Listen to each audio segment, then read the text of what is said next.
الحمدللہ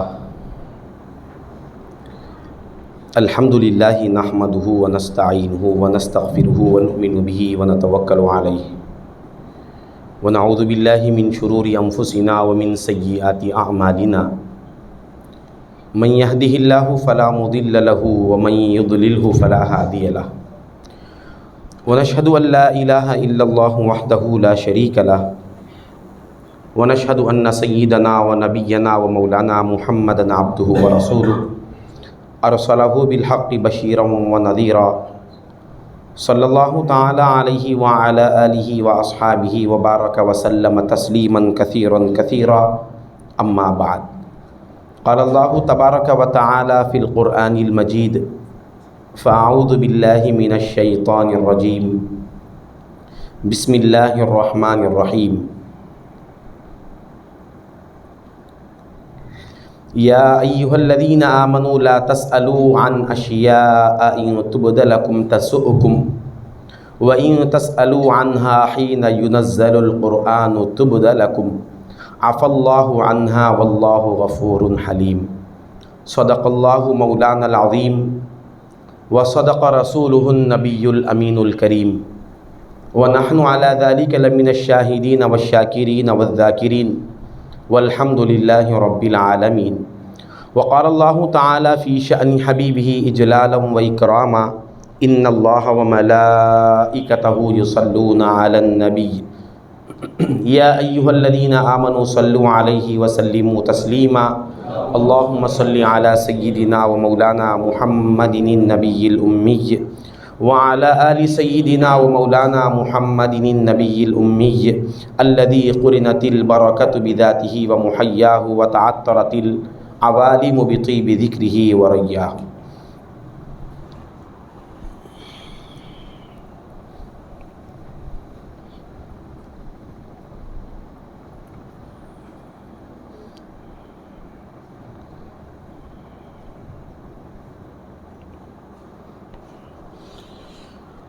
السلام علیکم ورحمۃ اللہ وبرکاتہ. بزرگان ملت، عزیزان محترم، اللہ جل شانہ و عم نوالہ کا بے انتہا شکر ہے کہ اس نے ہمیں سرکار دو عالم صلی اللہ علیہ وآلہ وصحبہ وسلم کے امت بابرکہ میں پیدا فرمایا اور ہمیں اس پیدائش پر بے انتہا فخر عظیم عنایت فرمایا. بے پایا کرم ہے اس رب العالمین کا کہ اس نے ہماری بخشش کے لیے رمضان المبارک جیسا مہینہ ہم پر لایا. محترم بزرگوں اور دوستوں،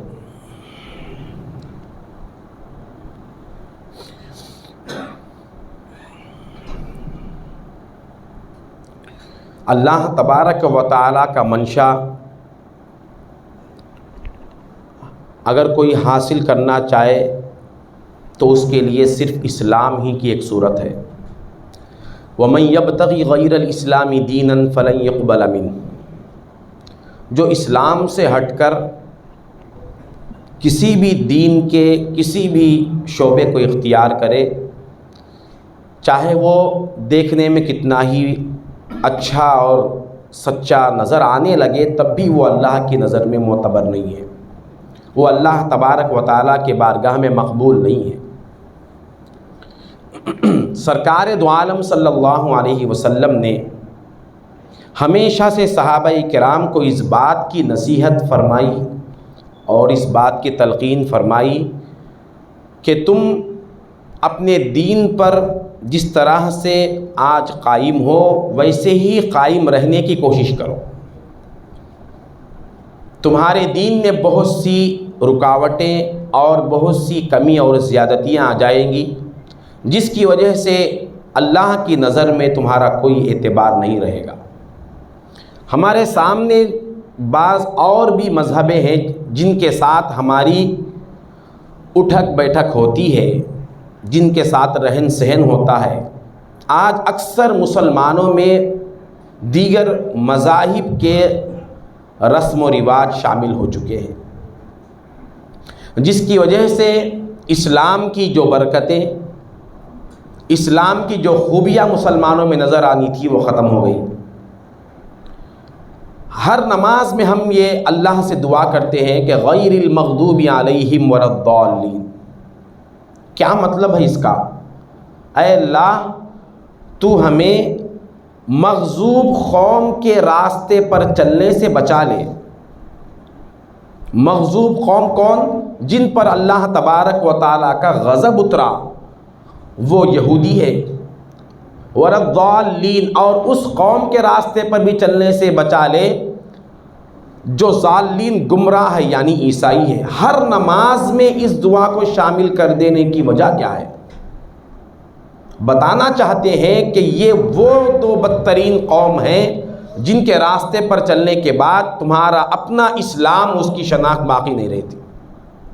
ہمارے پاس بہت بڑی خامی آج مسلمانوں میں یہ آ گئی ہے، ایک تو ہم اپنے مذہب کے طور و طریقے کو جانتے نہیں،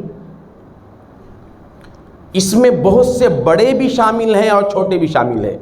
اس کا مطلب یہ نہیں ہے کہ علماء اور مشائخ اس سے الگ ہے، بالکل نہیں ہے۔ جو بات میں آپ کی خدمت میں آج عرض کرنا چاہتا ہوں، یہ اجتماعی اور انفرادی دونوں اعتبار سے مسلمانوں میں ہے۔ بات بڑی کڑوی ہوں گی، بڑی مشکل ہوں گی، لیکن حقیقت تو وہی ہے جو آپ کے سامنے بات آنے والی ہے۔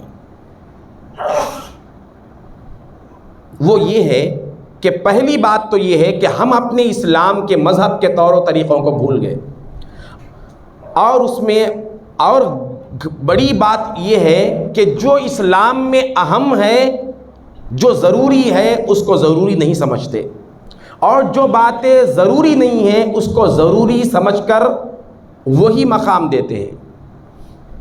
حالانکہ اللہ تبارک و تعالیٰ نے اپنے محبوب صلی اللہ علیہ وسلم کے واسطے سے اسلام کی جو صورت ہمارے سامنے پیش کیا، اللہ کے منشا کو جس انداز میں پیش کیا، وہ انتہائی آسان ہے۔ کوئی بھی انسان اسلام قبول کرنے کے بعد کسی بھی موڑ پر اپنے آپ کو تکلیف میں محسوس نہیں کرے گا۔ اسلام ایک فطرت والا دین ہے۔ جہاں کہیں معلوم ہو کہ یہ بات ہمارے فطرت کے خلاف ہے، انسان پر بوجھ ہے، تو ایسے تمام بوجھ کو اللہ تعالیٰ نے ہٹا دیا۔ مثال کے طور پر جو ہمارے پاس آج جو روزہ ہم رکھتے ہیں، پچھلی قوموں میں اور ابتدائی دور میں امت مسلمہ میں بھی، صحابہ اکرام کے دور میں بھی، رات میں جیسے ہی سو جائے تو روزہ شروع ہو جاتا تھا۔ جیسے ہی سو جائے، سو جانے سے دوسرے دن کا روزہ شروع ہو جاتا تھا۔ اگر کوئی 7-8 بجے سو گیا تو اب وہ سحری نہیں کر سکتا، دوسرے دن کا روزہ 7 بجے سے ہی اس کے لیے شروع ہو گیا۔ یہ واقعہ پیش آیا، ایک صحابی رسول تھے ابو زرعہ رضی اللہ تعالیٰ عنہ، مزدور تھے، لوگوں کے پاس باغوں میں مزدوری کرتے تھے۔ وہ بالکل تھکے ماندے گھر پہنچے۔ گھر پہنچنے کے بعد بہت تھکے ہوئے تھے، افطار کا وقت تھا، انہوں نے کھجور اور پانی سے افطار کر لیا۔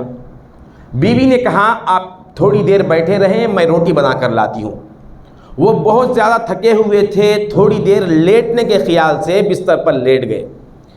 بیوی روٹی بنا کر لانے تک ان کی آنکھ لگ گئی، نیند آ گئی، ان کو سو گئے۔ جیسے ہی بیوی روٹی لے کر آئی اور ان کو سوئے ہوئے دیکھا تو کہنے لگی ثقیلت کا امک یا ابا زرعہ، اے ابو زرعہ تمہاری تو تباہی آ گئی، اتنے تھکے ہوئے تھے، صرف پانی اور کھجور سے افطار کیے، اب تو تمہارے دوسرے دن کا روزہ بھی شروع ہو گیا۔ پہلے سے تھکے ہوئے تھے اور بیٹھنے کی بھی صلاحیت نہیں تھی، اب پھر دوسرے دن کے افطار تک ان کو انتظار کرنا پڑے گا۔ یہ دیکھ کر وہ صحابیہ ابو زرعہ رضی اللہ تعالیٰ عنہ کی بیوی حضور کے پاس پہنچتی ہے، یا رسول اللہ میرے شوہر کا یہ حال ہے، ہم پر اس طرح کے روزے بہت مشکل ہے، سوتے ہی دوسرے دن کا روزہ شروع ہو جائے تو پھر یہ ہمارے لیے مشکل ہوتا ہے، لہٰذا آپ اللہ تبارک و تعالیٰ کی جانب سے کچھ ہمارے لیے رحم و کرم کا معاملہ فرمائے۔ تو سرکار دو عالم صلی اللہ علیہ وسلم غمگین ہو گئے۔ حضور کی یہ عادت شریفہ تھی جب کوئی امت پر مشکل مسئلہ اللہ کی طرف سے پیش ہوتا تو ڈائریکٹ اللہ تبارک و تعالیٰ کی طرف حضور رجوع ہو کر نہیں پوچھتے تھے اے اللہ میری امت کے لیے ایسا مسئلہ ہے، اس کو کم کر دے، اپنی عبدیت کا اظہار کرتے تھے، عاجزی اور انکساری سے اللہ کی بارگاہ میں سر انور کو جھکا لیتے تھے۔ اللہ کو یہ ادا اتنی پسند آتی تھی، فوراً جبرائیل علیہ السلام کو بھیجتا تھا، جاؤ میرے محبوب کیوں غمگین نظر آ رہے ہیں، وہ کیا چاہتے ہیں معلوم کرو۔ تو حضور نے فرمایا میری امت پر اس طرح کا روزہ مشکل ہو جائے گا، لہٰذا سحری تک کے لیے ان کے اوپر روزے کو شروع ہونے نہیں دیا جائے۔ یہ کتنی بڑی نعمت ملی، یہ صرف ہماری تکلیف اور ہماری سہولت کو سامنے رکھ کر یہ مسئلہ طے پایا ہے۔ پھر اللہ تبارک و تعالیٰ نے یہ آیت اتارا، یہ آیت اللہ تبارک و تعالیٰ نے اتارا، وَأَتِمُّ الصِّيَامَ إِلَى اللَّيْلِ، یہ آیت اتری، أَتِمُّ الصِّيَامَ إِلَى اللَّيْلِ، رات کے آخری حصے تک تم روزہ ختم کر سکتے ہو۔ یہ تو افطار کی آیت ہے، اس پر جو آیت اللہ تبارک و تعالیٰ نے نازل فرمائی وہ یہ تھی وَكُلُوا وَاشْرَبُوا، کھاؤ اور پیو، حَتَّى يَتَبَيَّنَ لَكُمُ الْخَيْطُ الْأَبْيَضُ مِنَ الْخَيْطِ الْأَسْوَدِ مِنَ الْفَجْرِ، یہ فجر کے لفظ کے ساتھ اللہ تبارک و تعالیٰ نے یہاں پر آیت اتارا، تم کھاؤ اور پیتے رہو یہاں تک کہ سفید دھاگا کالا دھاگا نہ بن جائے۔ خیر اس کا مطلب رات اور دن یہ الگ تفصیل ہے، لیکن اللہ تبارک و تعالیٰ نے دین اسلام کو جو ہماری سہولت کے موافق بنایا ہے اس کی طرف میں توجہ دینا چاہتا ہوں۔ ہم یہاں تک روزہ نہیں رکھ سکتے یہ بتایا ہے، اور رات میں بھی بیویوں سے ملاقات کرنا یہ بھی منع تھا۔ شروع میں رات میں بھی روزے یہ ہوتے تھے، بیویوں سے ملاقات نہیں کر سکتے تھے۔ یہ آیت اتری پھر حضرت عمر فاروق رضی اللہ تعالیٰ عنہ کے شان میں، آپ اپنی بیوی سے ہم بستر ہو گئے، پھر سرکار کے پاس آ کر کہنے لگے یا رسول اللہ ہلکت، میں ہلاک ہو گیا۔ اس طرح کے روزے ہم پر بہت مشکل ہے۔ ایسا نہیں ہے کہ وہ بے قابو تھے، اللہ تبارک و تعالیٰ صحابہ کے ذریعے سے ایسے عمل کرواتا تھا جس کے ذریعے سے قرآن اتار کر قیامت تک کے لیے امت کو سہولتیں دیتا تھا۔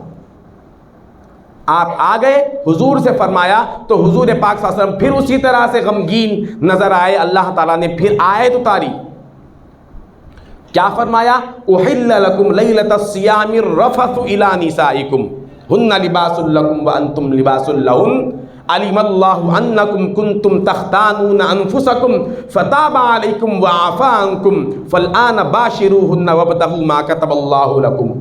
یہاں تک اللہ تعالیٰ نے آیتیں اتارا، راتوں میں تم اپنے بیویوں کے ساتھ ملاقات کر سکتے ہو، یہ تمہارے لیے جائز ہے۔ شروع میں کیوں اللہ تبارک و تعالیٰ اس طرح کی سہولت نہیں رکھا؟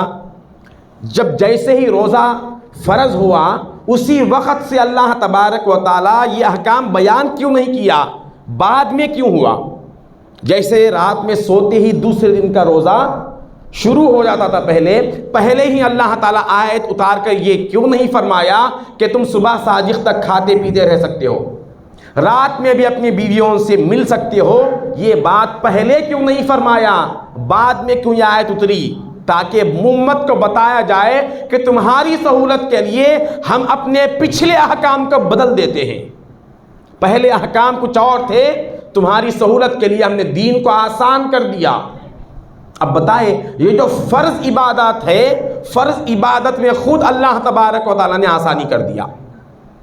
اب یہ تو اس مہینے کے اعتبار سے روزے کا میں نے مسئلہ بیان کیا، اس کی مثال پیش کیا۔ نمازوں کا حال تو سب جانتے ہیں، مشہور ہے، 50 نمازیں فرض ہوئی تھی، 50 نمازیں فرض ہوئی تھی، لیکن ہمارے لیے 50 نمازیں کم ہوتے ہوتے 5 نمازیں ہو گئی۔ یہ کتنا بڑا اللہ کا احسان ہے۔ اور جہاں چاہے مسجد بنا سکتے ہیں اور وہاں پر نماز پڑھ سکتے ہیں۔ حضور نے فرمایا وَجُعِلَتْ لِيَ الْأَرْضُ مَسْجِدًا وَطَهُورًا، اللہ تعالیٰ نے ساری زمین کو میرے لیے کیا بنا دیا؟ مسجد بنا دیا اور پاکیزہ بنا دیا۔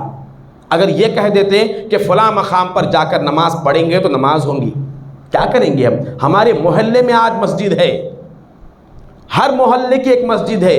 بنی اسرائیل میں ایسا نہیں ہوتا تھا، صرف ایک ہی مسجد تھی ان کی، مسجد اقصیٰ جس کو کہتے ہیں۔ مسجد اقصیٰ وہ جو گولڈن کلر کی گنبد ہے وہ نہیں ہے بالکل۔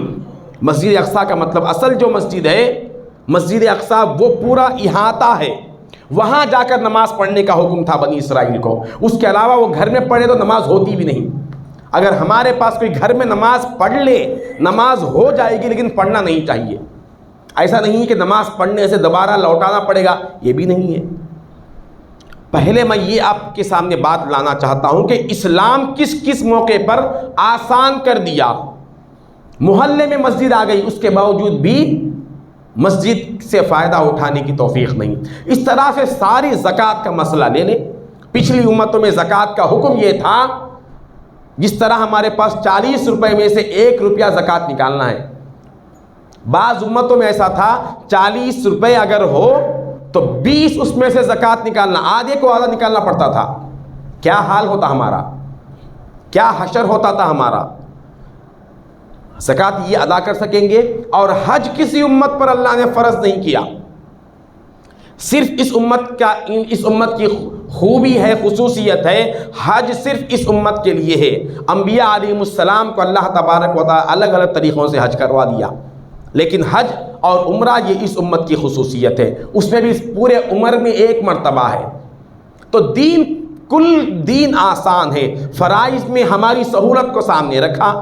وَمَا جَعَلَ عَلَيْكُمْ فِي الدِّينِ مِنْ حَرَجٍ، ہم نے تمہارے دین میں کسی بھی طرح کا کوئی بھی مشکل تمہارے اندر نہیں رکھا۔ یرید اللہ بکم اليسر ولا یرید بکم العسر، اللہ پاک تمہارے بارے میں آسانی کا ارادہ کرتا ہے، مشکل میں ڈالنا نہیں چاہتا۔ اب یہاں تک تو بات آ گئی۔ اب ہمارا حال یہ ہے کہ جہاں اسلام کے جو ضروری چیزیں ہیں وہ تو نہیں کرتے، جو ضروری نہیں ہے وہ ہم اپنے اوپر ڈال لے کے پریشان رہتے، اور وہ دین سارا ایسے ہی بن گیا ہمارے سامنے۔ اب ایک ایک مثال اٹھا کر دیکھ لیں۔ اگر کسی کو بچہ ہو تو عقیقے کا حکم جو اللہ کے رسول نے ارشاد فرمایا وہ یہ ہے کہ لڑکا اگر ہو تو 2 جانور 2 بکرے ذبح کرو شکرانے کے طور پر، لڑکی ہو تو 1 بس ہے۔ یہ بھی واجب نہیں ہے، اگر کسی کے پاس استطاعت ہو تو۔ یہ حکم نہیں فرمایا کہ 2 بکرے کاٹنا ہی کاٹنا ہے، یہ بھی واجب اور فرض درجے کا نہیں ہے، اختیار ہے اس میں۔ اگر تمہارے لیے ہے تب بھی صرف وہ 2 بکرے لاؤ، یہ نہیں فرمایا کہ اس کا بالکل سارے محلے میں سارے خاندان میں بڑے دھوم دھام سے پیسہ خرچ کر کے کھلاؤ، یہ حکم نہیں ہے۔ وہ گوشت خود استعمال کرو۔ اب یہاں سے تمہارے اپنی اپنی صلاحیت پر اللہ نے چھوڑ دیا۔ تم چاہتے ہو تو گوشت کو تقسیم کر دو، تم چاہتے ہو تو اس گوشت کو کھانا بنا کر اپنے اہل و عیال میں یا رشتہ داروں میں کھلاؤ۔ اب مسلمان آج کا یہ کرتا ہے، اس میں وہ بکرے تو 15-20 ہزار میں آ جاتے، اب لوگوں کو سارے محلے کو بتانے کے واسطے اب 2-3 لاکھ کا قرضہ لے کے آتے۔ اب دھوم دھام سے ایسے بھی لوگوں کو ہم نے دیکھا ہے، وہ بچے بالغ بھی ہو گئے مگر عقیقے کے دھوم دھام سے دعوت کرنے کے لیے جو قرضہ نکالا ہے، بچے بالغ ہونے تک بھی اس کا قرضہ نہیں ادا ہوا۔ یہ کس نے حکم دیا؟ یہ اپنے سر پر بوجھ کیوں ڈالا ہم نے؟ اللہ تبارک و تعالیٰ تو اس سے بھی راضی تھا، تب بھی راضی تھا۔ اگر تم یہ 2 بکرے نہیں لائے تب بھی راضی تھا۔ جو چیز ضروری ہے، اب اس میں اہم بات کیا ہے معلوم؟ 7 دن کو بچہ پیدا ہوتے ہی 7 دن ہوتے ہی اس کے سر سے بال اتارو، یا پھر 14 دن یا پھر 21 دن، وہ کام نہیں کرتے۔ وہ منت مان کے رکھتے، فلاں درگاہ کے پاس جانا، وہاں بال نکالنا۔ یہ کس نے ہمیں بتایا ہے؟ یہ طریقہ کہاں سے ہم نے لیا ہے؟ کسی درگاہ کے پاس جا کر ارے کسی کوئی بات ہے، اللہ والوں کی یہ توہین ہے یا ان کا ادب ہے؟ یہ ہمارے بچے کے بال لے کر کیا کریں گے وہاں پر؟ سرکار دو عالم نے فرمایا کہ ان بالوں کو جلد سے جلد اتارو، وہ بال بچے کو تکلیف دینے والے ہوتے ہیں۔ جب تک وہ بال نہیں نکالیں گے گویا کہ بچہ شدید بیماری میں اندر سے پریشان نظر آتا ہے، ہمیں محسوس نہیں ہوتا۔ جس طرح کسی کو لوچتے رہنے سے جو تکلیف ہوتی ہے، وہ بال جب تک رہتے ہیں اس بچے کو تکلیف ویسے ہی ہوتی ہے، اسی لیے بچے روتے پلاتے رہتے ہیں۔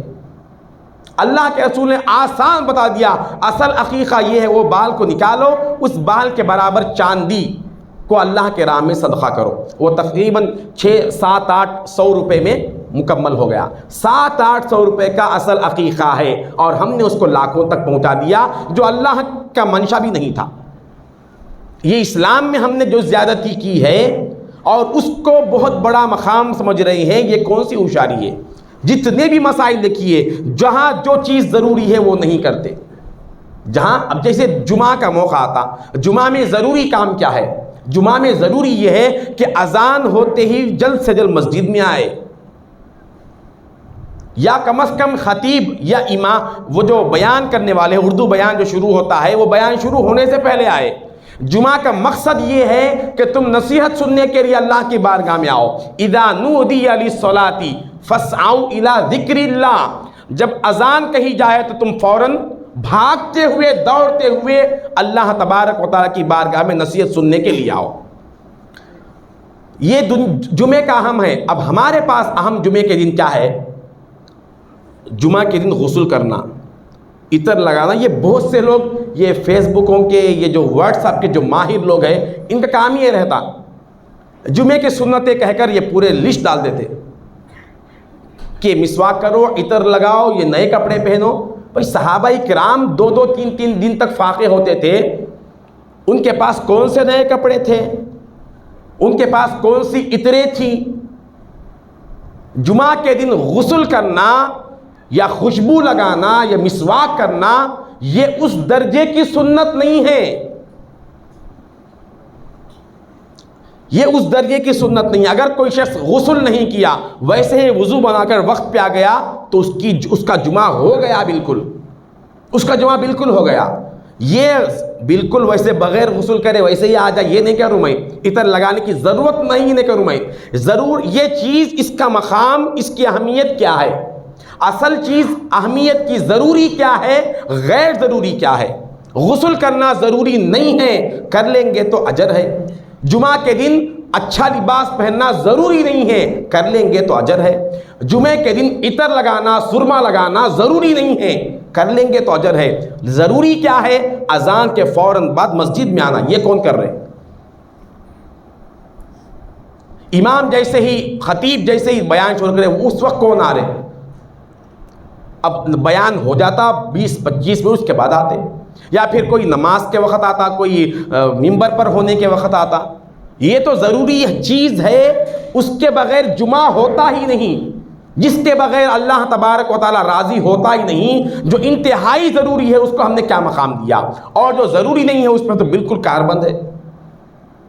بھائی جمعہ کا دن ہے، نہیں نہائے تو کیسا ہے؟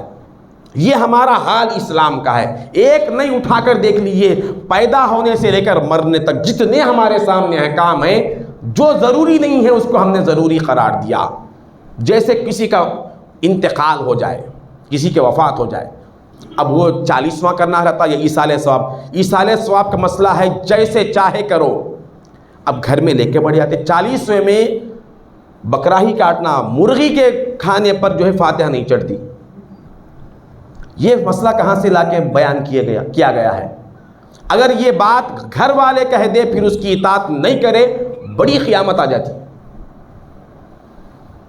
اب پہلی تو بات یہ ہے کہ کھانا بنا کر کھلانا ہی ایصال ثواب نہیں ہے، بلکہ قرآن بھی تو پڑھو، قرآن بھی تو پڑھ سکتے ہیں اس کے لیے۔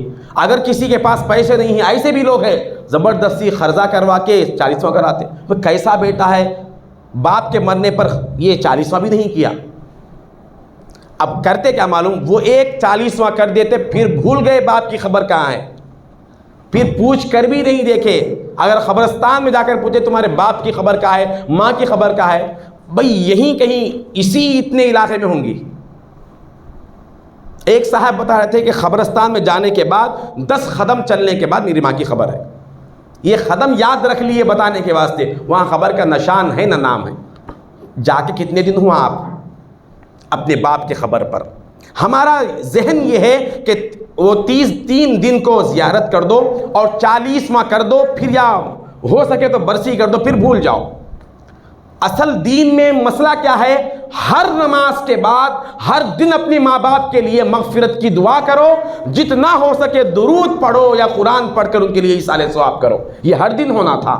ہر نیک عمل کا ثواب پہنچایا جا سکتا ہے، یہ اسلام ہے، یہ صحیح مسئلہ ہے، اور ہم نے اس کو محدود کر لیا۔ کیا کیا؟ 40واں کرو، ایسا دھوم دھام سے کھلاؤ۔ اب کھلاتے کس کو معلوم؟ اب جو ضروری چیز بتا رہا ہوں اس میں بھی جو اہم ہے، غریب کو محتاج کو کھلاؤ، اس سے ثواب ہوتا نا۔ غریب کو تو اس وقت پوچھتے بھی نہیں، جو مستحق ہے وہ کبھی بھی نہیں کھاتا، وہ ہمیشہ بیکورڈ ہے وہ، اور جو مستحق نہیں ہے، جو پہلے سے کھا کے ہے، اب وہ کہتا بھی ہے کہ میں پہلے سے ایک دعوت میں کھا کے ہوں، نہیں آپ نے کھایا تو کیسا، آپ کے لیے ہی بنایا گیا ہے، میں آپ کے لیے کب سے انتظار کر رہا تھا۔ جو مستحق ہے اس کو تو نہیں ملتا۔ اب یہ جو رمضان میں ہماری افطار کی پارٹیاں ہو رہی، کیوں کر رہے ہیں پارٹیاں افطار کی؟ کیا ضروری ہے یہ افطار کی پارٹی کرنے کی؟ خواہ کے روزداروں کا مزاج اور طبیعت خراب کرنے کے سوا کچھ بھی نہیں ہے۔ مسجد میں آپ کے امام بڑے زمانے سے کم تنخواہ میں کام کر رہا ہے، آپ کی مسجد کا مؤذن کم تنخواہ میں کام کر رہا ہے، اور 25-30 ہزار لگا کر روزے داروں کے لیے بڑا اہتمام کر دیا، حالانکہ وہ ضرورت ہی نہیں تھی۔ ہر آنے والا 100 روپے کا کوئی افطار کا سامان ساتھ لا لے تو افطاری بہت بڑی ہو جاتی، ان کے لیے ضروری ہی نہیں ہے۔ افطار معمولی سے انداز میں بھی جہاں ہو سکتی ہے، وہاں اتنا لمبا ہزاروں لاکھوں روپے بھی خرچ کرنے کے لیے تیار ہے۔ وہ لوگ جو دین کی خدمت کم تنخواہوں میں کم انداز میں کر رہے ہیں، ان کا تو خیال ہی نہیں رکھا۔ جہاں خرچ کرنے سے اجر ملتا ہے وہاں خرچ نہیں کیے، اور جہاں ضروری نہیں ہے، یہ اضافہ ہے یا نہیں ہے؟ اتنا ضروری نہیں تھا نا، آپ معمولی سا 1000-2000 میں بھی بہترین افطاری لا کر کھلا سکتے تھے۔ اس کے بجائے اب ایک جنا کرا تو اس کا دیکھ کے دوسرا بھی کرا، اس کا دیکھ کے تیسرا بھی کرا، ایسے لاکھوں روپے افطار کی پارٹی میں خرچ ہوئے۔ یہ ضروری نہیں تھا اتنا۔ حضور نے فرمایا ایک گھونٹ بھی اگر تم کسی روزے دار کو پلاؤ گے، ایک کھجور بھی پلاؤ گے، ایک لسی بھی پلاؤ گے، میں یہ نہیں کہتا صرف پانی ہی پلائے، ایک گھونٹ کی جگہ آپ ہر افطار ہر روزے دار پر 10 روپے بھی خرچ کریں گے تو اتنا خرچ نہیں آتا۔ ہمارے گھر کے بازو ایک غریب عورت بیوہ ہوتی ہے، اس کی بچی ہوتی ہے، اس کی شادی ہے، وہ جب آتی ہے مانگنے کے لیے تو 10 روپے نکال کے دیتے ہیں اس کے لیے۔ 10 روپے میں کون سی شادی کرنا ہوں؟ 10 روپے میں کون سی شادی کرنا؟ ایسا بھوکا بھی ہے جس کے پاس کھانے کے لیے اس کے لیے 2 روپے 5 روپے نکالے، 5 روپے میں ناشتہ کہاں ملتا وجواڑے میں؟ اب یہاں جہاں ضروری نہیں ہے دین کا یہ گت ہم نے بنایا، جہاں ضروری نہیں ہے وہاں پر یہ مقام دیا، اور جہاں غریب ہے، یہ تو پڑوس کی بات کر رہا ہوں، بھائی بہن بیوہ ہوتی ہے، اس کے پاس رہنے کے لیے کوئی سہارا نہیں ہے، اس کے بچے یتیم ہیں، اس کے پاس بہت تنگ دستی ہے، وہ کھانے کو ترس رہی ہے، اگر وہی 25-30 ہزار اس کے پاس دے دیتے، نہ جانے اس کے دل کے کس گہرائی سے دعا نکلتی نہیں معلوم۔ تو یہ اس طرح کی جو حالات ہے، اور بھی مثالیں لاؤں گا، لیکن میں مثالیں ہی پیش کروں گا تو آپ کی طبیعت بالکل بیٹھ جائے گی۔ یہ اصل میں عادت کس کی ہے؟ یہ یہودیوں کی عادت ہے۔ حضور نے فرمایا لَتَتَّبِعُنَّ الْيَهُودَ حَذْوَ النَّعْلِ بِالنَّعْلِ، تم ضرور بھی ضرور آخری زمانے میں یہودیوں کی پیروی اس انداز سے کرو گے جس طرح سے ایک چپل دوسرے چپل کے برابر ہوتا ہے، اتنا ان کے برابر ہو جاؤ گے۔ جو اللہ تعالیٰ نے ان کو حکم دیا، جیسے یہودیوں کو اللہ تبارک و تعالیٰ نے یہ حکم نہیں دیا تھا کہ وہ رہبانیت اختیار کرے۔ بہت سے یہودیوں کے بنی اسرائیل کے عابدوں کے واقعات ہم نے سنا ہوگا، وہ غاروں میں جا کر عبادتیں کرتے تھے، یہ اللہ نے حکم نہیں دیا۔ قرآن خود کہہ رہا ہے وَرَهْبَانِيَّةً ابْتَدَعُوهَا مَا كَتَبْنَاهَا عَلَيْهِمْ، یہ جو رہبانیت اختیار کر لیا، بیوی بچوں کو چھوڑ دیے اور کاروبار کو چھوڑ دیا اور جو ہے کہیں کونے میں جا کر بیٹھ گئے۔ ارے بیوی بچوں کا حق ادا کرنا یہ عین اسلام اور دین ہے۔ حضور نے فرمایا تمہارے کمائی کے سب سے پہلے حقدار تمہارے بیوی اور بچے ہیں، اگر وہ شکایت کر رہے ہیں ان کے پاس کمی ہے تو تمہارا اسلام بھی خدا حافظ۔ اب قرآن بتا رہا ہے ان پر ہم نے یہ فرض نہیں کیا مگر انہوں نے اپنے آپ پر ڈال لیا۔ فما رعوها حق رعایتها، جب انہوں نے اپنے اوپر ڈال لیا یہ حکم اس طرح سے علیحدہ ہو کر غاروں میں جا کر عبادتیں کرنا ہمارا حکم نہیں تھا، مگر انہوں نے جب قبول کر لیا تو اس کا حق بھی ادا نہیں کیا، وہاں جا کر بدماشیاں شروع کر دیے، وہاں جا کر بدماشیاں عیاشیاں وہاں شروع کر دیے۔ تو یہ عادتیں میری امت کے لوگوں میں آ جائے گی، حضور فرما رہے ہیں۔ صحابہ کو خود اللہ تبارک و تعالی نے ڈرایا، صحابہ کو خود اللہ تبارک و تعالی نے ڈرایا۔ ہمارے اہل سنت والجماعت میں جتنی اہمیت میلاد منانے کی، 11ویں منانے کی، 40ویں کرنے کی یا کنڈے کرنے کی، اس طرح کے جتنے بھی کرنے کی ہے، یہ ساری چیزیں مستحب ہے۔ اگر کریں گے تو اجر ہے، نہیں کریں گے تو کوئی پرسش نہیں۔ یہ عقیدہ ہے اہل سنت والجماعت کا۔ اب بہت سے لوگ، ایک تو وہ قوم ہے یا بالکل اس کو جائز ہی نہیں سمجھتے، وہ لوگ گمراہ ہیں، اور جو لوگ یہ سمجھتے ہیں کہ یہ کرنے سے سب کچھ ہو جاتا ہے، اس کے سوا کچھ کرنے کی ضرورت نہیں، یہ بھی گمراہ ہے۔ میلاد کرنا فرض نہیں ہے، لیکن کریں گے تو مستحب ہے، اس پر اجر ہے۔ 11ویں کرنا فرض نہیں ہے، کریں گے تو اجر ہے۔ اس طرح کے جتنے بھی کھیر پوری کرے، کنڈے کرے، جو بھی کرے، اس طرح کے جو اولیاء اللہ نے، علماء نے جس کی اجازت دی ہے علمی تحقیق کی روشنی میں، اس کے دلائل میں نہیں جاؤں گا میں، وہ ہمارے پاس دلائل ہے، کوئی الگ سے لینا چاہتے ہیں تو ہم بتائیں گے، مگر موضوع یہ ہے کہ وہ شخص جو نماز کا پابند نہیں، نماز کو وہ مقام نہیں دیا جو مقام میلاد کے جلسے کو دیا، نماز کو وہ مقام نہیں دیا جو مقام 11ویں کے لیے ہم نے دیا، اس کو تو پابندی سے ادا کرتے ہیں، اس کو بغیر ناغے کے ادا کرتے ہیں، اور وہ ادا کرتے کرتے نماز کو بھی چھوڑ دیتے ہیں۔ ایک چیز فرض ہے۔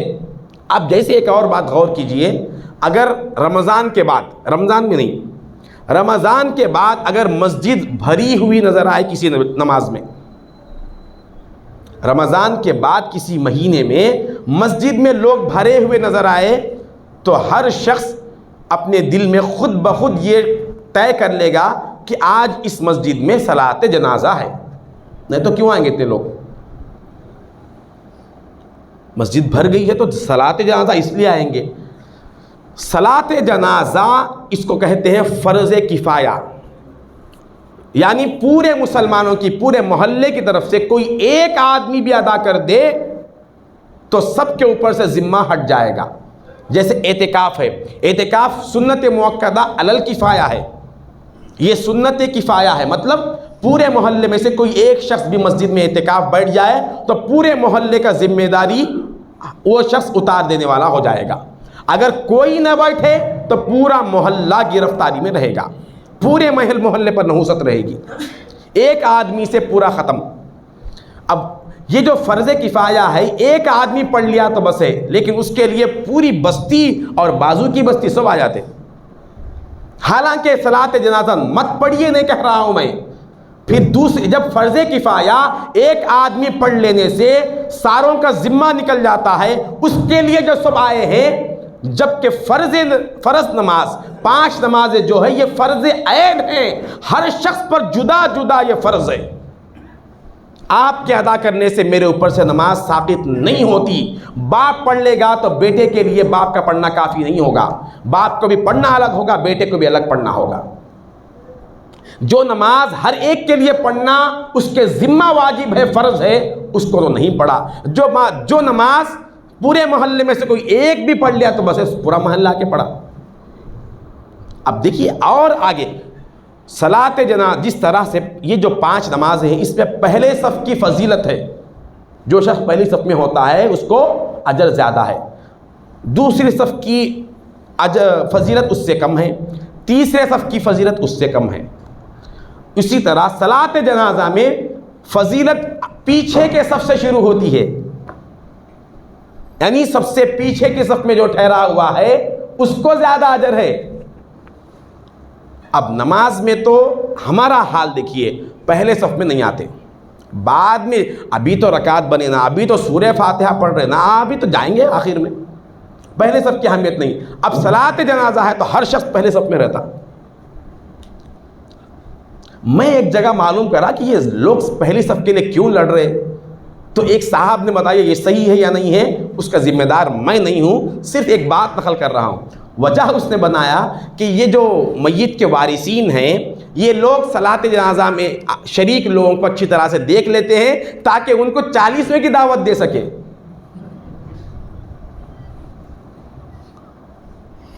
تو اس کا مطلب ہی یہ ہوا کہ صلاۃ جنازہ میں نہیں آئے ہم، وہ دعوت کے لیے آئے 40ویں کی۔ اس کی اہمیت ہمارے پاس ہے۔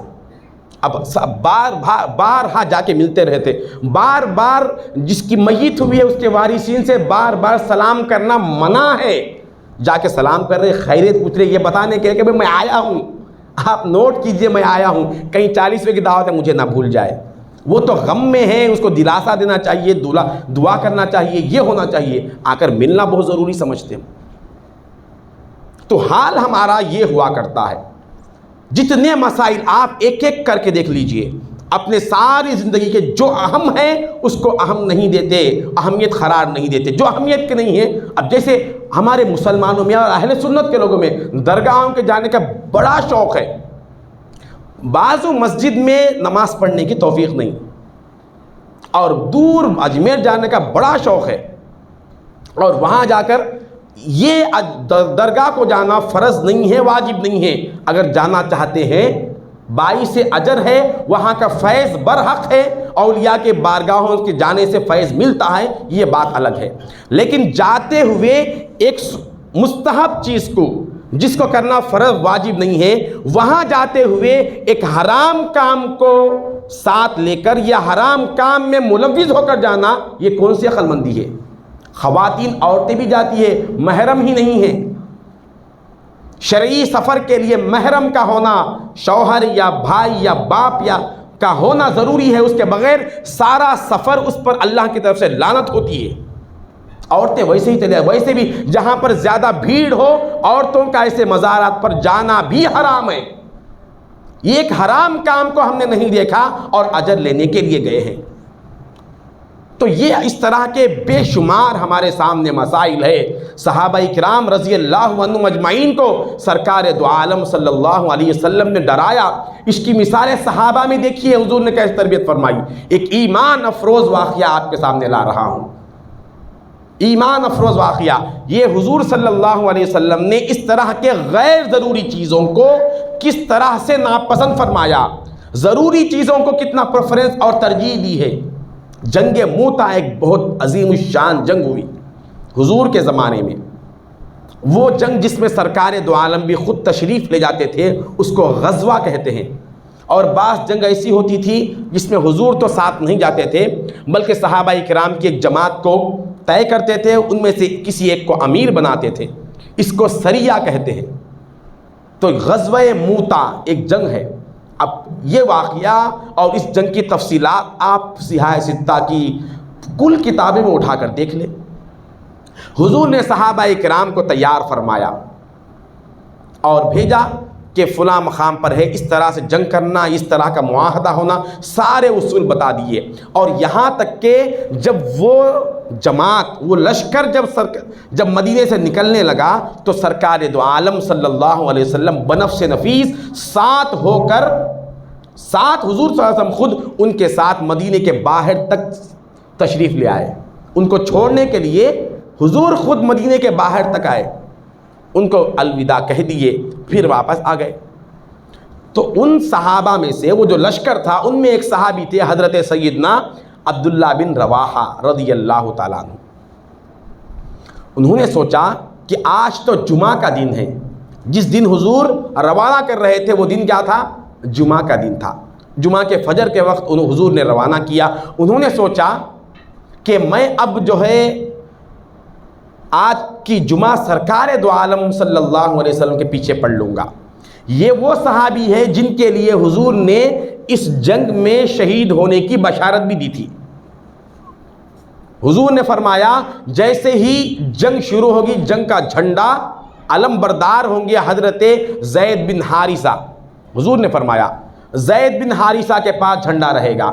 حضور نے پھر فرمایا اگر زید بن حارثہ شہید ہو جائے تو پھر جھنڈا جعفر طیار کو دیا جائے، اگر جعفر بھی شہید ہو جائے تو جھنڈا عبداللہ بن رواحہ کو دیا جائے، اگر عبداللہ بن رواحہ بھی شہید ہو جائے تو پھر تمہارا اختیار ہے، تم جس کو قابل سمجھو اس کو جھنڈا دے دو۔ یہ حضور کا کہنا تھا، صحابہ سمجھ گئے کہ جس کے بارے میں حضور یہ فرما رہے ہیں کہ اگر یہ شہید ہو جائے، اگر شہید ہو جائے، کہنے میں خود اس بات کی ضمانت ہو رہی ہے، اس بات کی علامت ظاہر ہو رہی ہے کہ یہ ضرور شہید ہوں گے۔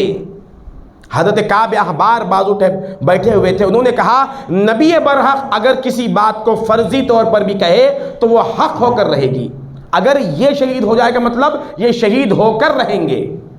ان میں سے تیسرا نام حضور نے گنا، عبداللہ بن رواحہ اگر شہید ہو جائے تو جھنڈا ان سے لے کر کسی اور کو دیا جائے۔ تو عبداللہ بن رواحہ اپنے دل میں سوچنے لگے اب تو میں شہید ہونے ہی والا ہوں، مدینہ بھی چھوٹ رہا ہے، کیوں نہ کیسا بھی مجھے شہید ہونا ہی ہے تو آخری مرتبہ سرکار دو عالم کا بیان سن لوں اور حضور کے پیچھے حضور کی میٹھی آواز میں حضور کی تلاوت کو بھی سن کر میں چلا جاؤں۔ میری سواری بھی تیز ہے، یہ لشکر اس مقام پر پہنچنے سے پہلے میں ان میں شامل ہو جاؤں گا۔ یہ سوچنا کوئی غلط بات تھی؟ وہ کیا چاہتے تھے؟ حضور کے پیچھے دوبارہ آخری نماز پڑھنا چاہتے تھے۔ شہادت یقینی ہے، واپس آنا بالکل محال ہے، تو آخری نماز حضور کے پاس پڑھ لوں، حضور کا خطبہ بھی سن لوں، یہ سوچ کر سارے لشکر سے الگ ہو گئے اور سیدھا مسجد نبوی کو جمعے کے وقت حاضر ہوئے۔ ان کی بیوی بھی تھی، بچے بھی تھے، گھر کو بھی نہیں گئے، چلو بھئی گھر کو جا کر اچھی طرح سے پانی نہا کر اچھے کپڑے پہن کر جاؤں تیار ہو کر، یہ بھی نہیں کیا۔ صرف کام کیا کیے؟ گھر کو بھی نہیں گئے، سیدھا اس لشکر سے جدا ہوئے اور مسجد نبوی میں آئے، حضور کا بیان سنا اور نماز حضور کے پیچھے ادا کیے۔ نماز جب ختم ہوئی، سرکار دو عالم صلی اللہ علیہ وسلم نے حضرت عبداللہ بن رواحہ کو دیکھ لیا تو حضور نے فرمایا اے عبداللہ، میں نے تو تمہیں جنگ کے لیے روانہ کر دیا تھا، میں تو تمہیں جنگ کے لیے روانہ کر دیا تھا اور تم یہی نظر آ رہے ہو۔ تو انہوں نے فرمایا یا رسول اللہ، میری سواری تیز ہے اور آپ کی پیشن گوئی بھی برحق ہے کہ میں اب اس جنگ میں ضرور شہید ہو جاؤں گا، میں نے سوچا کہ آخری نماز آپ کے پیچھے پڑھ لوں، اس لیے میں لشکر سے علیحدہ ہو گیا اور یہاں پر آ گیا۔ حضور نے اپنے ہاتھ پر ہاتھ مار کر کہا عبداللہ تم نے بڑی غلطی کی۔ تم نے کون سی غلطی؟ حضور کے پیچھے نماز پڑھنا غلطی؟ حضور کا خطبہ سننا غلطی؟ ارے حضور کا خطبہ نماز تو بہت بڑی چیز ہے، مسجد نبوی میں نماز پڑھنے کی سعادت کون سی کم چیز ہے؟ وہاں کا نمازی بھی کتنا بڑا ہوتا ہے۔ حضور نے فرمایا اے عبداللہ تم نے بڑی غلطی کی، تمہارے یہ ساتھی جو تمہارے لشکر میں تھے جب یہ جنت میں جانے لگیں گے تو تمہیں روک لیا جائے گا، ان کے جانے کے 500 سال بعد تم جنت میں جاؤ گے۔ صرف کس لیے؟ وہ لوگ آگے نکل گئے میرے منشا کے تحت اور تمہارے اندر تمہاری خواہش تھی، اس لیے تم پیچھے جو اس طرح سے واپس آ گئے ہو، یہ تمہارا پیچھے یہاں رہنا قیامت کے دن 500 سال تمہیں پیچھے کر دے گا۔ کون سی غلطی کیے ہیں؟ ضروری کیا چیز تھی اور کس چیز کو انہوں نے ضروری سمجھا، یہ بات تھی۔ کون سی چیز ضروری تھی؟ اطاعت ضروری ہے، یہاں یہ نہیں دیکھا جائے گا، جو حکم ہوا اس پر عمل کرنا، درمیان میں اپنا ذہن لڑانا یہ اسلام نہیں ہے۔ مسلمان کا مطلب کیا ہے؟ بغیر بے چوں چرا کے سر کو جھکا دینا، یہ کیوں، وہ کیوں، ایسا کیوں، ایسا بھی کر سکتے نا، ایسا بھی کر سکتے نا، گھر میں پڑھے تو نہیں ہوتی، ویسا پڑھے تو نہیں ہوتی نماز، ایسا بھی کر سکتے کتے نا، اس میں کتے سب ہے دین میں۔ دین میں اب آپ کسی ادارے میں، کسی محکمہ، کسی آفس میں جائیے، جیسا آپ کو فارم فل اپ کرنے کا حکم ہے اس میں ایک لیٹر بھی کیپٹل کی جگہ آپ نے اسمال استعمال کیا، آپ کا فارم ریجیکٹ ہو جائے گا۔ ہمارا ایک ساتھی تھا، وہ صرف اس لیے اس کا پاسپورٹ ریجیکٹ ہو گیا، جہاں کیپٹل لیٹر لانا تھا اس نے اسمال استعمال کیا، پاسپورٹ ریجیکٹ ہو گیا۔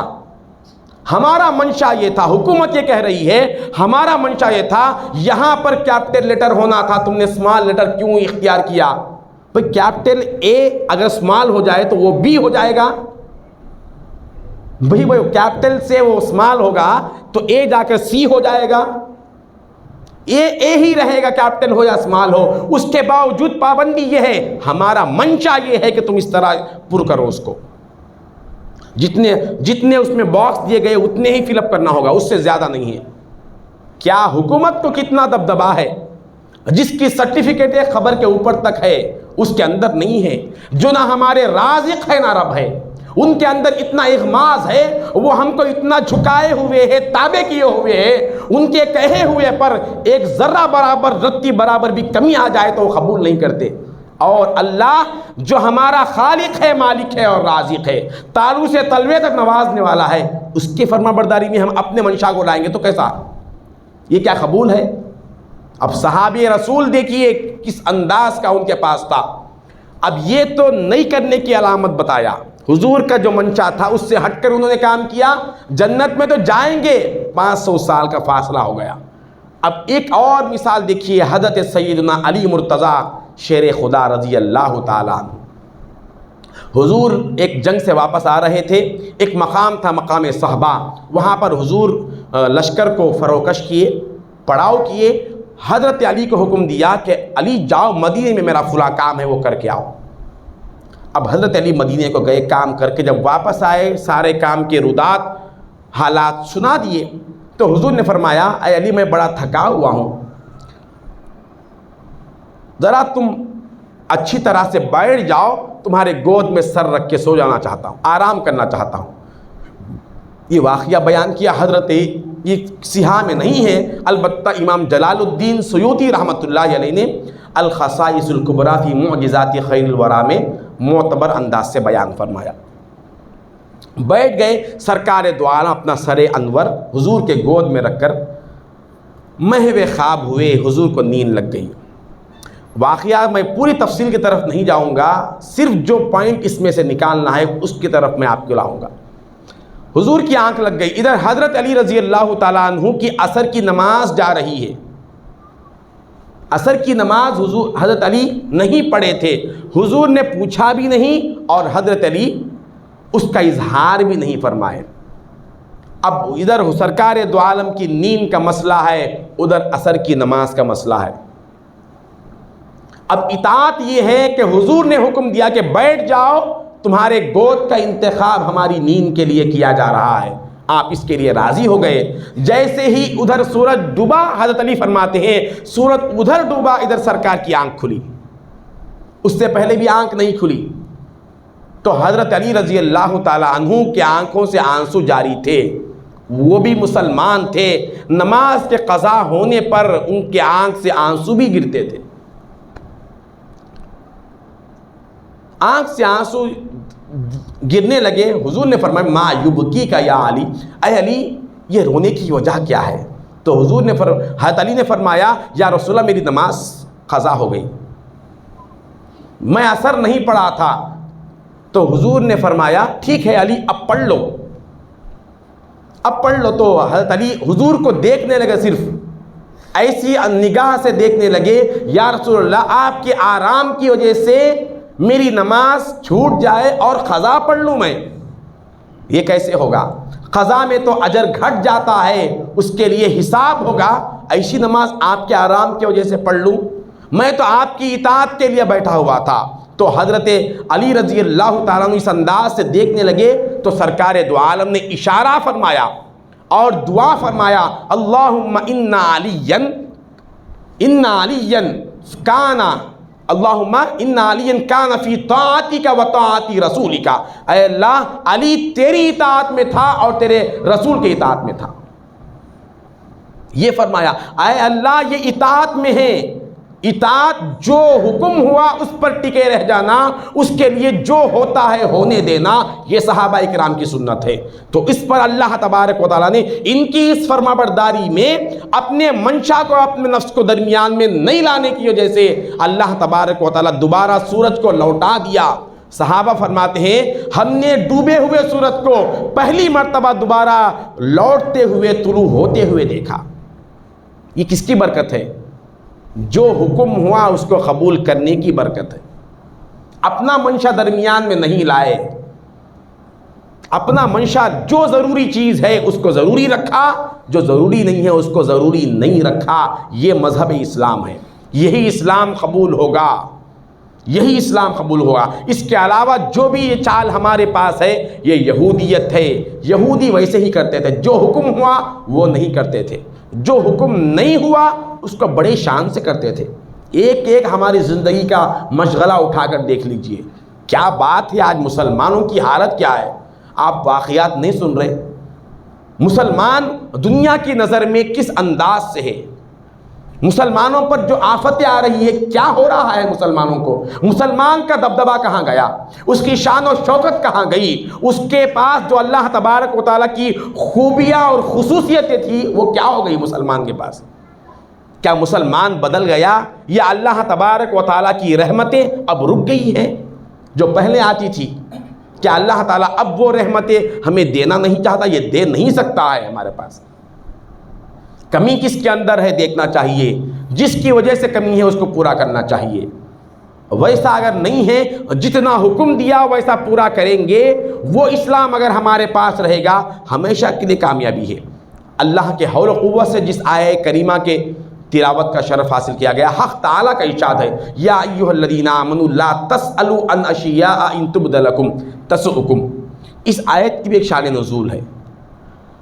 کیا فرما رہا ہے حق تعالیٰ؟ اے ایمان والو، ان باتوں کا سوال نہ کرو، ان باتوں کو مت پوچھو جن باتوں کی وجہ سے تمہارے اوپر مزید احکامات بدل کر آ سکتے ہوں۔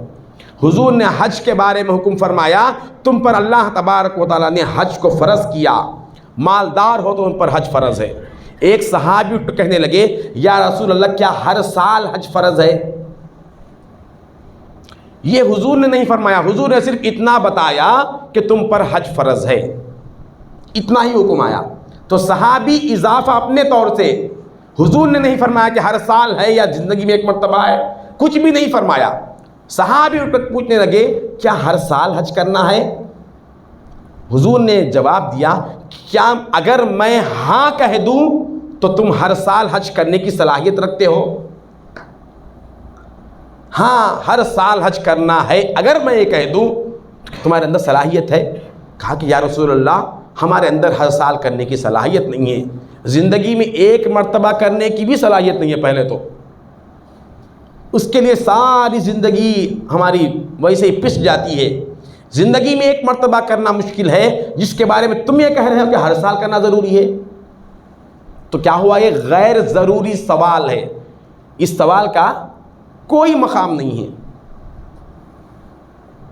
یہ کیوں تم نے سوال کیا؟ لا تسألوا عن اشیاء ان تبد لکم تسؤکم وان تسألوا عنها حین ینزل القرآن تبد لکم۔ قرآن کے نازل ہوتے وقت تو تم اگر اس طرح کے سوال کرو گے تو پھر اللہ کا حکم ویسے ہی آ جائے گا، تم کیوں پوچھ رہے ہو؟ جس طرح سے اب یہ سوال میں نے بتایا نا، صحابہ کا سوال، ہمارے پاس بھی ایسے ہی سوالات ہیں۔ اب جتنے جماعتوں کے اختلافات ہیں آپ اٹھا کر دیکھیے، جتنے اختلافات ہیں اس میں سے 80% اختلافات ایسے باتوں پر ہے جن کے کرنے نہیں کرنے سے اسلام میں کوئی تعلق نہیں۔ اب کوئی یہ کہتا کہ ایمان حضرت امام ابو طالب جو حضور کے چچا ہے وہ مسلمان تھے یا نہیں تھے؟ نہ اللہ نے کبھی بتایا، نہ سرکار دو عالم نے کبھی اس بات کو ڈکلیئر کیا، خاموش ہے۔ اور کبھی نہ خبر میں پوچھا جائے گا نہ حاشیے میں پوچھا جائے گا۔ حضرت ابو طالب کے بارے میں آپ کا کیا عقیدہ تھا؟ وہ مسلمان تھے یہ عقیدہ تھا یا کافر تھے یہ عقیدہ تھا؟ حتیٰ کہ حضور کے والدین ماجدین یہ مسلمان تھے، ایمان پر ان کی وفات ہوئی یا نہیں ہوئی، اس بات کے بارے میں بھی قرآن و حدیث صاف انداز سے بیان نہیں کیے۔ میں صاف انداز بتا رہا ہوں، اور یہ عقیدے میں بھی شامل نہیں ہے۔ حالانکہ ہمارا وجدان ایک عقیدہ ہے کہ وہ مسلمان ایمان والے ہیں، بھی ہمارے ماں باپ مسلمان ہو اور سرکار کے ماں باپ مسلمان نہ ہو، یہ کون سی بات ہے؟ لیکن اس پر حجت کرنا اور زندگی اسی پر لگا دینا، یہ کون سی ہوشیاری کی بات ہے؟ یہ تو مذہب کی چیز نہیں ہے نا۔ جو چیز اس کے بارے میں قیامت کے دن بھی نہیں پوچھا جائے گا، قبر میں بھی نہیں پوچھا جائے گا کہ تمہارا عقیدہ حضور کے والدین کے بارے میں کیا تھا، حضرت ابو طالب کے بارے میں کیا تھا، فلاں عالم کے بارے میں کیا تھا، فلاں ولی کے بارے میں کیا تھا، یہ بھی نہیں پوچھا جائے گا۔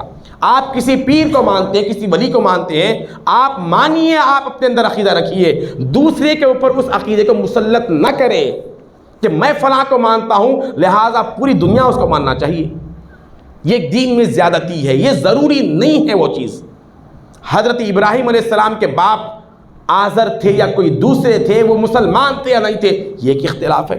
جو چیز اختلاف ہے اور اس کا اسلام میں کوئی اہم مقام نہیں ہے، اس پر کیوں غور کر رہے؟ اس پہ تو حجت کیے نا۔ اب نماز میں دیکھیے، ہاتھ اوپر باندھنا یا نیچے باندھنا، یہ چیز جو ہے اس سے نماز فاسد نہیں ہوں گی، نہ سجدے سہو کرنا پڑے گا۔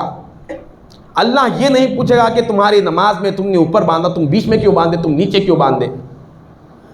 ہاں البتہ اگر حدیث سے ہٹ کر کسی کا عمل ہے تو اس سے اجر کم ہوگا نماز کا، نماز فاسد نہیں ہوں گی۔ اس طرح سے نماز پڑھنے والے کی نماز کو منہ پر بھی نہیں پھینکا جائے گا۔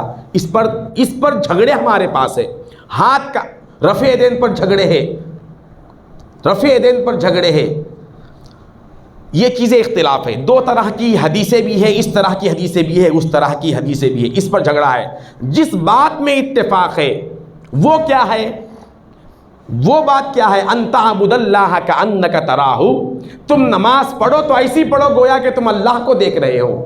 اگر یہ نہیں ہو سکتا تو کم از کم یہ عقیدہ تو حاصل کرو کہ اللہ تمہیں دیکھ رہا ہے۔ اس میں کسی جماعت کی اختلاف نہیں ہے نا، اس پر کیوں محنت نہیں کی ہے، اس پر کیوں سوال نہیں کیے؟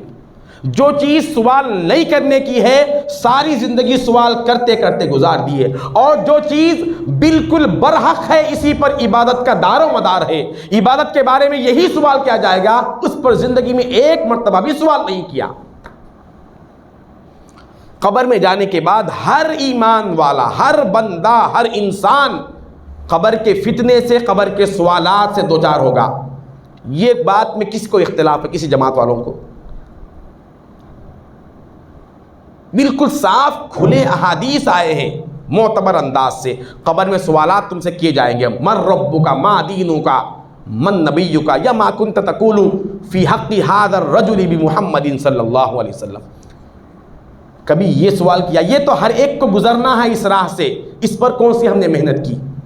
جو سوال کرنا تھا، جس کے جوابات حاصل کرنا تھا، اس کو حاصل نہیں کیے۔ میلاد کے دلائل، فلاں کے دلائل، فلاں کے دلائل سب ہے۔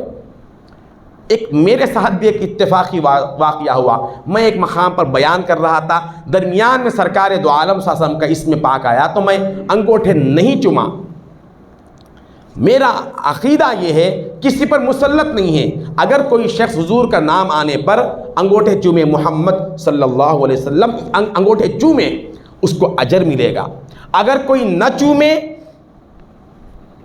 نہ وہ اہل سنت سے خارج ہوگا، نہ وہ غیر سنی ہوگا، نہ اس پر کوئی گناہ ہوگا۔ یہ عقیدے کی چیز ہے، یہ بالکل پیور عقیدہ ہے، اس سے ہٹ کر کوئی دوسرا عقیدہ پیش کر ہی نہیں سکتا۔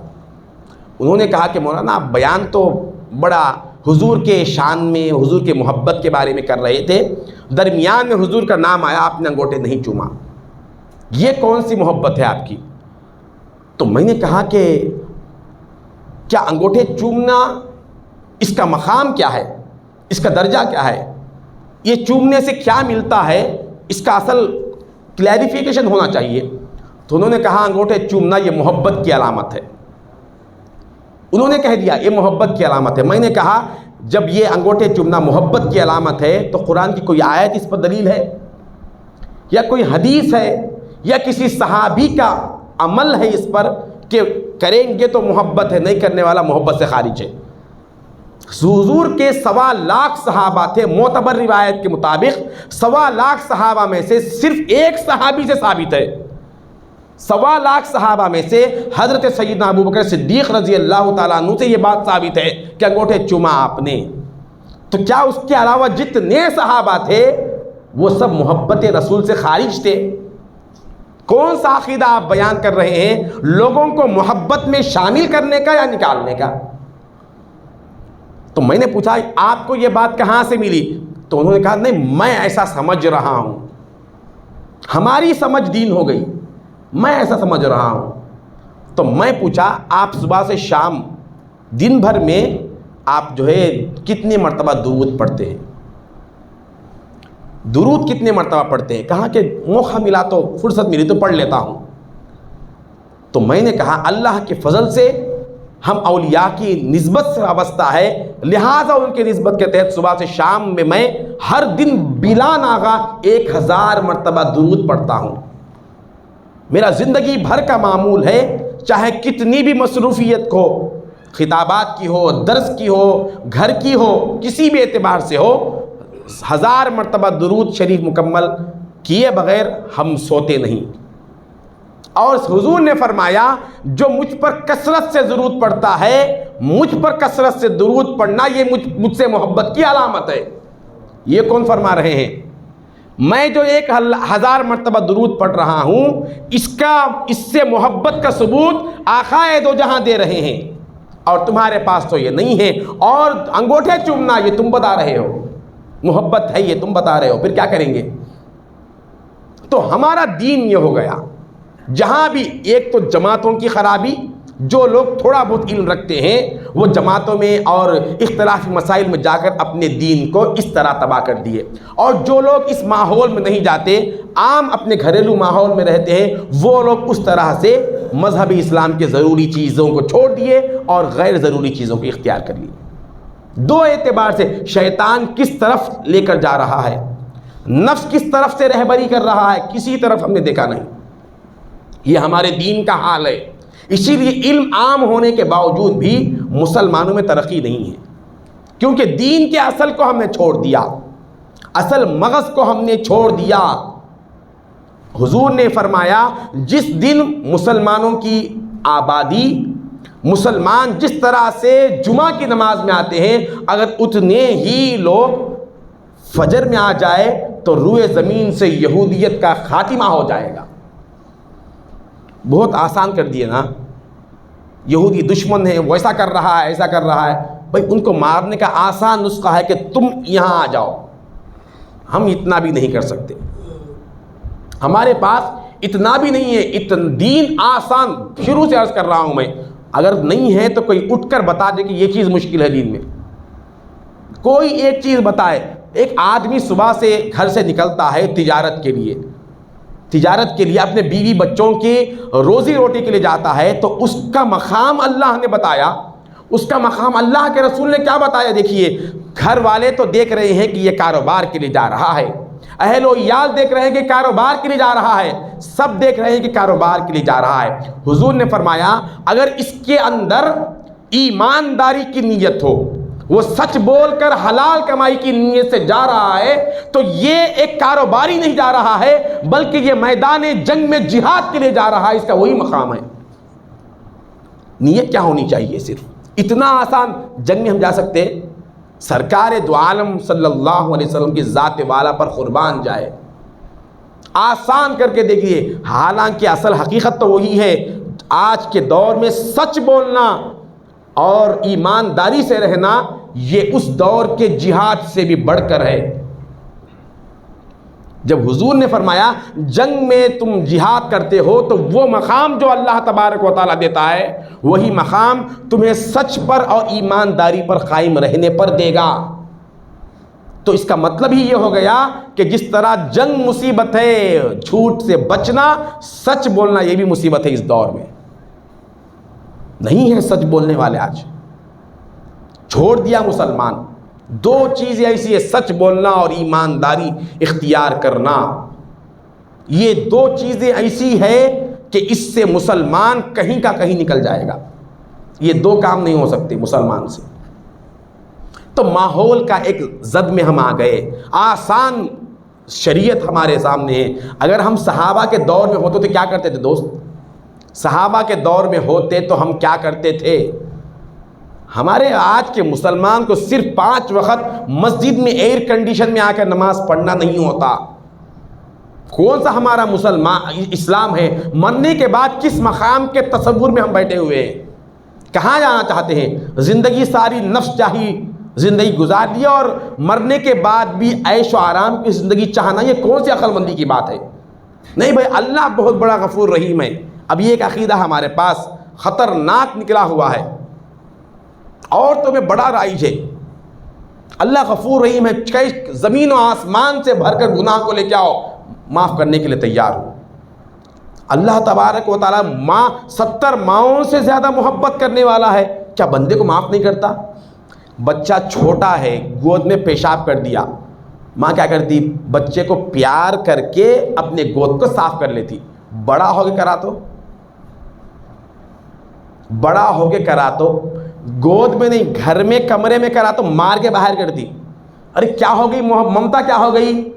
کل تک تو بچہ پیشاب کرا، کوئی ماں ایسی نہیں ہے چھوٹا بچہ پیشاب کرتا غصہ کر لے، نہیں ہے بالکل. اس کو پیار کر کے میرا بچہ ہے، اس کا پیشاب بھی اس کو اچھا لگتا ہے، کبھی نفرت بھی نہیں کرتی.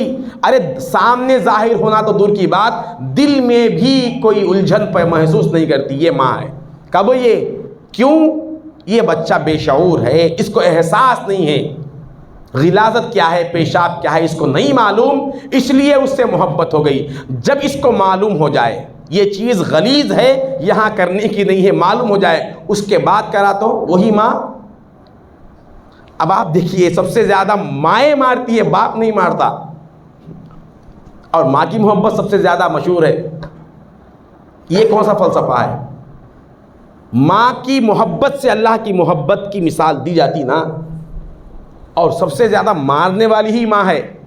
یہ مارنا کیا، مارنے کے اتنے دیر اس کی ممتا ختم ہو گئی، یہ ماں ہونے سے خارج ہو گئی ہے؟ نہیں ہے. بعض صورتوں میں مارنا ہی ممتا ہے. اگر اس صورت میں یہ نہیں مارے گی تو یہ بچہ بگڑ جائے گا، یہ بے ڈھنگ ہو جائے گا، اس کے اندر طور و طریقے نہیں آئیں گے. اب یہ جو ماں ہے، اب پھر اللہ تبارک و تعالیٰ کی مثال دے کر دیکھیے. اللہ تبارک و تعالیٰ بھی وہ ہے، جو بندہ انجانے میں گناہ کر لیتا ہے اللہ تعالیٰ ضرور معاف کرتا ہے. جو جان بوجھ کر گناہ کر رہا ہے، معلوم ہے یہ اللہ کی پسند نہیں ہے، ارے جو پروردگار اتنی محبت کرنے والا ہے، اس پر کتنا قربان ہو جانا تھا، اس پر کتنا مر مٹنا تھا، اس کے اوپر کس طرح سے فدا ہو جانا تھا. حضور نے ارشاد فرمایا، اے لوگو اگر میں تمہیں اللہ کی رحمت کو کھول کر بتا دوں، اگر اللہ کی رحمت بتلا دوں تو پھر تم میں سے کوئی یہاں نہیں بیٹھے گا، تو اپنے کپڑوں کو پھاڑتے ہوئے نکل جاؤ گے بازاروں میں. حضرت ابوبکر شبلی رضی اللہ رحمت اللہ علیہ ایک بڑے اللہ کے ولی گزرے ہیں. ان کے اوپر اللہ تبارک و تعالیٰ کی طرف سے دل پر ایک القاء ہوا، دل پر ایک بات اتاری. اللہ نے کہا کہ اے ابوبکر شبلی، تمہارے گناہوں کو میں اگر بندوں کے سامنے آشکار کر دوں، یہ ایک محبت کا مقام ہوتا ہے، وہ ہم سمجھنے سے قاصر ہے. کیا کہہ رہا ہے؟ دل پر یہ بات اتارا، اگر میں تمہارے گناہوں کو لوگوں کے سامنے فاش کر دوں تو تم کیا کرو گے؟ تو وہ رونے لگے اور کہنے لگے، اے اللہ اگر تو میرے گناہوں کو لوگوں کے سامنے فاش کر دے گا، بیان کر دے گا، میں بھی تیری رحمت کے چرچے لوگوں میں عام کر دوں گا. سمجھ میں نہیں ہے یہ بات؟ اگر تو میرے گناہوں کو فاش کرے گا میں شرمندہ ہو جاؤں گا، اگر تیری رحمت کو میں فاش کر کے لوگوں میں بیان کر دوں گا کہ تیری رحمت کتنی وسیع اور بڑی ہے، تو کوئی بندہ نیکی کی طرف آئے گا ہی نہیں، سب گناہوں کی طرف چلے جائیں گے. تو اللہ تبارک و تعالیٰ پھر آگے کوئی بات الخا نہیں فرمایا، خاموش ہو گیا. تو اللہ تبارک و تعالیٰ کی رحمت اتنی وسیع ہے، مگر بندے کو کیا ہونا چاہیے؟ بھئی باپ اتنا بڑا احسان ہے، باپ کا اتنا بڑا احسان، تو بیٹے کو کیا کرنا چاہیے؟ جیسے چاہے مرضی گزارنا چاہیے زندگی. کوئی احسان کرا تو اس کے منشا کے تحت آنا یا نہیں آنا. اللہ اتنا بڑا پروردگار ہے، وہ معاف کر لے گا. سرکار دو عالم کی شفاعت برحق ہے، شفاعت برحق ہے، لیکن گناہ گار والی صورت جب سرکار کے سامنے جائے گی ہماری، کیا صورت لے کر جائیں گے؟ سب سے کٹھن عذاب تو قیامت کے دن یہ ہوگا کہ جب ہم اپنے گناہوں کے دفتر کو لے کر سرکار کے بارگاہ میں جائیں گے. کیا ہوگا اس وقت جب ہمارے نام اعمال پر سرکار کی نظر پڑے گی؟ تو سرکار کہیں گے کہ اے وہ بدبخت، کیا میں تیرے اس گناہوں کے دفتر کو دیکھنے کے لیے ساری رات رویا کرتا تھا؟ میرے رونے کا صلہ تو نے یہ دیا، میری آل اطہار فاقوں سے رہتے تھے، میں نے انہیں یہ کہہ کر ان کے فاقوں کو ویسے ہی جاری رکھا کہ اے فاطمہ آج بھوکی رہ جا، میری غریب بیٹی تیرے فاقوں کو دیکھ کر صبر کرے گی۔ میں اپنے بچوں کو اور میں اپنے خاندان کو اس طرح سے فاقوں میں رکھا تاکہ تمہیں نصیحت مل جائے۔ میں کائنات کا بادشاہ تھا، اللہ تعالیٰ زمین و آسمان کی کنجیاں میرے حوالے کر دیا تھا، اس کے باوجود بھی پیٹ پہ پتھر باندھ کر میں یہ بتایا کہ اے میری امت جھوٹ کا سودا نہ کرو، اے میری امت بے ایمانی کا سودا نہ کرو، اے میری امت دنیا داری میں نہ پھنس جاؤ۔ یہ بتانے کے لیے میں اتنے مجاہدے حاصل کیا۔ کبھی میں بدر میں تھا، کبھی میں احد میں تھا، کبھی میں خندق میں تھا، کبھی میرے چہرے پر گرد و غبار بھی تھا۔ کون سی ذات ہے؟ آقا ہے دو جہاں کی، کائنات کے مالک و مختار، اور ہے بدر کے میدان میں، جنگ احد میں سرکار دو عالم کے دندان مبارک شہید ہو گئے، لہو لہان ہو گیا چہرہ انور۔ یہ سب کیوں کر رہے ہیں؟ کیا مجبور تھے؟ جنگ احد کا واقعہ ہوا، حضور پاک صلی اللہ علیہ وسلم پر عبداللہ ابن قبیہ نامی ایک مشرک تھا، اس نے حضور پر پتھر پھینکا۔ صحابہ تو ہر طرف گھیرے ہوئے تھے، اس نے نشانہ لگا کر ایک پتھر ایسا پھینکا کہ سرکار دو عالم کے دندان مبارک، دانت مبارک کو جا کر لگا۔ سرکار دو عالم پیچھے ہٹے اور خندق میں گر پڑے۔ یہ واقعہ تو ہوا۔ صحابہ اکرام حضور کو حفاظت کے انداز میں رکھنے کے لیے احد کے پہاڑ پر لے گئے۔ جیسے ہی صحابہ اکرام پہاڑ پر بٹھائے چٹان پر، پیچھے نوکیلا چٹان تھا، جیسے ہی سرکار دو عالم پیچھے ٹیک لگائے تو گویا کہ وہ پتھر پورا نرم موم کی طرح ہو گیا۔ دو واقعات پہ کمپیئر کریں، جیسے ہی سرکار دو عالم پیچھے پتھر کو ٹیک لگائے تو وہ پتھر کیا ہوا؟ جیسے پش بیک سیٹ ہوتا ہے اس طرح سے نرم ہو گیا۔ اب بتائیے، جو پتھر اتنا بڑا چٹان یہاں نرم ہو گیا تو اتنا چھوٹا سا کنکر، چھوٹا سا پتھر دانت کو لگ کے نرم کیوں نہیں ہوا؟ پتھر وہاں نرم نہیں ہوا اور یہاں پر چٹان نرم ہو گیا۔ وہ کیا تھا؟ وہ امت کی تعلیم تھی اور یہ سرکار کی شان تھی۔ امت کو بتانے کے لیے پتھر کو اپنے دانت پر لیے اور اپنے چہرے کو لہو لہان کرنا پسند فرما لیے، اور اپنے مقام اور اپنی حقیقت کو ظاہر کرنے کے لیے چٹان سے ٹیک لگایا تو چٹان نرم ہو گیا۔ یہ بھی بتایا میری شان تو یہ ہے، مگر میں میدان میں اس لیے اتارا تاکہ تمہیں میدان جنگ کو سر کرنے کا طریقہ آ جائے، تمہیں جھوٹ کے مقابل میں جہاد کرنے کا طریقہ آ جائے، باطل کے مقابل میں ٹھہرنے کا انداز تمہیں آ جائے۔ تمہیں بتانے کے لیے میں نے یہ اختیار کیا۔ آپ غور فرمائیے، یہ جو واقعہ معراج ہوا ایک پل میں جا کر آ گئے۔ لیلن، قرآن نے فرمایا اسرا بعبدہ لیلن، رات کے ایک لمحہ میں۔ ابھی وضو کا پانی بہ رہا ہے، کنڈی ہل رہی ہے، بستر گرم ہے، یہ انداز ہے۔ لیکن ہجرت جب فرماتے ہیں 3 دن گزر گئے، کپڑے بھی درمیان میں میلے ہو گئے، نعوذ باللہ اس طرح سے کہنا بھی بے ادبی ہے، لیکن گرد و غبار کپڑے پہ حضور کیا گیا، پیروں میں چھالے بھی آ گئے، 3 دن تک غار میں رہے۔ یہ کون سا انداز ہے؟ یہ کیا بتانا چاہتے ہیں؟ وہ براق جو کائنات کی سیر کرنے کے لیے معراج کی رات آ سکتا ہے، کیا وہ براق ہجرت کی رات میں نہیں آ سکتا تھا؟ آن کے آن مدینے کو پہنچ جا سکتے تھے۔ حضور کی زندگی کا عمل دیکھیے، کیوں اس طرح کی مشقتیں حضور نے اٹھایا۔ دین کو سمجھانے کے لیے اپنی ساری زندگی کو کس طرح سے حضور نے داؤ پہ لگا دیا۔ جب جیسے ہی سرکار دو عالم اپنے حجرے سے باہر نکلے ہجرت کی رات، باہر سارے کافر مشرکین سرکار دو عالم کے کاشانہ مبارک کو گھیر چکے تھے۔ اللہ نے فرمایا اے میرے محبوب، تم سورہ یاسین کی تلاوت کرتے ہوئے گزر جاؤ، ان کے اوپر جو ہے مٹی چھڑک دو۔ اللہ نے فرمایا وَجَعَلْنَا مِن بَيْنِ أَيْدِيهِمْ صَدًّا وَمِن خَلْفِهِمْ صَدًّا فَأَغْشَيْنَاهُمْ فَهُمْ لَا يُبْصِرُونَ۔ اے میرے محبوب آپ گزر جائیے، آپ کے اور ان مشرکین کے درمیان میں نے دیوار کھڑا کر دی ہے۔ یہاں تو دیوار آ گئی، سورہ یاسین کی یہ آیت ہے، لیکن جب غار ثور میں پہنچے غار ثور میں پہنچے تو حضرت صدیق اکبر کہتے ہیں یا رسول اللہ اوپر مشرکین ٹھہرے ہوئے ہیں، دشمنان رسول ٹھہرے ہوئے ہیں، ذرا وہ نیچے دیکھ لے تو ہم نظر آ جائیں گے۔ وہاں پر کوئی دیوار کیوں نہیں ہے؟ اس طرح کے متعدد واقعات ہیں۔ بتانا یہ چاہتا ہوں سرکار کی شفاعت ہوگی، اللہ تبارک و تعالیٰ کی غفاری ہوگی، یہ بالکل برحق ہے، لیکن ہماری صورت کیا ہونی چاہیے؟ کیا ہمارے پاس وہ صورت ہے؟ ارے ہمارے بچے کو اگر بچے جو شریف بچے ہوتے ہیں باپ کے سامنے شکایت جانا پسند نہیں کرتے، باپ کے سامنے اسکول میں ہو یا مدرسے میں جہاں بھی ہو لوگ مارے اس کے جرم پر وہ تو اس کو منظور ہے، لیکن تیری شکایت تیرے باپ کے سامنے کروں گا یہ بچہ برداشت نہیں کرے گا۔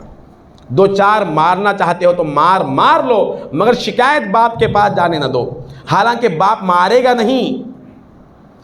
جب بیٹے کی شکایت سن کر باپ بیٹے کی طرف جس نظر سے دیکھے گا اس میں جو تکلیف بیٹے کو ہوگی وہ بیٹا ہی سمجھ سکتا ہے۔ کتنا احسان ہے باپ کا، کیا احسان ہے؟ کیا اللہ کے احسانوں سے بھی بڑا احسان ہے؟ کیا سرکار کے احسانوں سے بھی بڑا احسان ہے؟ ہرگز نہیں ہے۔ جب اللہ کی بارگاہ میں جائیں گے اللہ اپنی نعمتوں سے گنے گا کہ اے بندے میں تجھے کیا کیا نعمت دیا تھا، کون دیا؟ سب آنکھ کون دیا؟ اس کی قیمت ادا کریں گے؟ اس کی قیمت کوئی لگا سکتا ہے؟ دنیا میں کون سا ایسا بازار ہے، کون سا ایسا مال ہے جہاں یہ آنکھ کوئی بیچنے والا ہو؟ کون بیچ سکتا ہے اس کو؟ دانت آرٹیفیشل دانت تو لگا سکتے ہیں، مگر اللہ جو دانت دیا ہے اس کی مثال ہے؟ اس کی مثال ہے؟ ایک ایک چیز گنا کر دیکھ لیجئے۔ وہ دانت دیا، اس کے اوپر ہونٹ بھی دیا، اگر ہونٹ نہیں دیتا تو کیا کرتے تھے؟ انسان کی ساری خوبصورتی ملیاں میٹ ہو جاتی تھی، نہ کوئی کسی عورت کا عاشق ہوتا تھا نہ کسی پر فریفتہ ہوتا تھا۔ جن کے عاشق ہے وہ صرف یہ ایک ہونٹ اگر نکل جائے، انتہائی حسین عورت ہے، ہونٹ نہیں ہے، کون اس کو پسند کرے گا؟ کوئی پسند نہیں کرے گا۔ ہماری حیثیت اتنی معمولی سی ہے، دنیا کے معمولی سے حسن پر ہم مٹ جاتے۔ وہ پروردگار جو ازل سے ہمارے ساتھ ہے، ہماری نعمتوں ہم پر نعمت دے رہا ہے، اور اس سے بڑھ کر احسان دیکھیے، ایک نعمت جو دیا اس کے ساتھ ہم نے غلط رویہ اختیار کیا، پھر بھی وہ نعمت برقرار رکھا، بلکہ اس میں اضافہ کرتے جا رہا ہے۔ کم کیوں نہیں کیا؟ یہ ہے ممتا۔ اب دنیا میں تو مہلت دے دیا، آخرت میں جب جائیں گے تو وہی حالت ہوگی جو ماں کی ہے۔ اس لیے اللہ والے مثال دے کر فرماتے ہیں، ایک بچہ جس کو ماں اچھی طرح نہلا دھلا کر اچھے صاف کپڑے پہنا کر چھوڑی، اور وہ بچہ جو ہے کیچڑ میں مٹی میں گیا اور کپڑوں کو میلا کر لیا، یہ مہینہ کیا ہے؟ اللہ تبارک و تعالیٰ کی طرف سے دیا گیا غسل ہے بندے مومن کو۔ اللہ کی طرف سے یہ راتیں کیا ہیں؟ اللہ کی طرف سے ملنے والے سفید اور شفاف خوبصورت لباس کے مانند ہے۔ ہمارے گناہوں کو بھی دھو دیا سارے دن میں، اور رات کی تراویح اور قیام اور سماعت قرآن کے ذریعے سے ہمارے دل کو ہمارے روح کو مطمئن کر دیا، گویا کہ ہمیں اچھا لباس بھی پہنا دیا۔